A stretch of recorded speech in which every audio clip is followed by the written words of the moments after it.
কোর্টের নির্দেশে। তাও এটা আপলোড আগে কে করতো?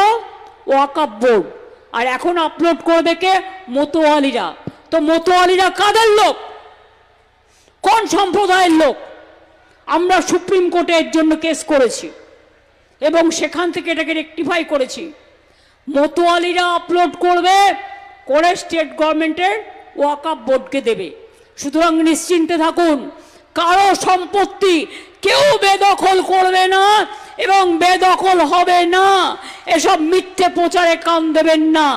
যা বলছি দাঁড়িয়ে বলছি, আমার কথায় যদি বিশ্বাস রাখেন, আপনারা জানেন আমি যতগুলো কথা বলেছি প্রত্যেকটা কথা অক্ষরে অক্ষরে পালন করেছি এবং আমার দায়িত্ব আপনাদের নিরাপত্তা, আপনাদের সম্পত্তি, আপনাদের জীবনের মান, আপনাদের ভাষার অস্তিত্ব, আপনাদের সর্বধর্ম সমন্বয়ের সম্মান সম্পূর্ণভাবে রক্ষা করা। এটা মাথায় রাখবেন। এর জন্য আমাকে অনেক গালাগালি শুনতে হয়, কুচ্চা শুনতে হয়। আমি ইফতার করতে গেলে, রমজানে গেলে আমার ছবি দিয়ে বলা হয় হিজাবি টিজাবি কী সব বলা হয়, কিন্তু আমি যখন গুরুদুয়ারায় যাই তখনও তো মাথায় কাপড় দিতে হয়।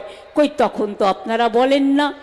আমাদের হিন্দু মা বোনেরা যখন ধর্মচর্চা করেন তখন গায়ে কাপড় দিয়ে নেয়, গায়ে কাপড় দিয়ে নিয়ে ঠাকুর দেবতাকে আঁচলটাকে টেনে নিয়ে ঠাকুর দেবতাকে পুজো করে। এটা যার যার ধর্মীয় রীতি। আর আমি যতদিন বাঁচব আমি সব ধর্মের পরম্পরা মানব, সব ধর্ম বর্ণ সম্প্রদায় সবাইকে সম্মান দেব। আদিবাসীদের যখন নৃত্য হয় আমি তো আদিবাসীদের ড্রেসটা পরি। কেন পরি? এটা হচ্ছে সহমর্মিতা, এটা হচ্ছে তাদের সম্মান দেয়া।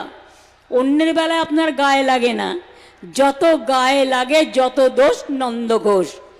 সংখ্যালঘুদের নামে দিয়ে দোষ, সাধু সেজেছেন বিজেপির। বলতে পারতাম মোয়ারটা বললাম না, ভদ্রতা করে ড্যাশ ড্যাশ ড্যাশ নিজেদের মতো লাগিয়ে নেবেন। এইসব মিথ্যে কথায় কাজ হয় না। এবং আমি পরিষ্কার বলছি, গত কয়েকদিন কিছু দুষ্কৃতী গুজব রটাচ্ছে রাজ্য সরকার কালেক্টরের খাতিয়ান নম্বর 1-এ ধর্মীয় স্থানগুলো মসজিদ, কবরস্থান ইত্যাদি নথিভুক্ত করা হচ্ছে। সম্পূর্ণ মিথ্যে কথা। আমি আপনাদের সামনে দাঁড়িয়ে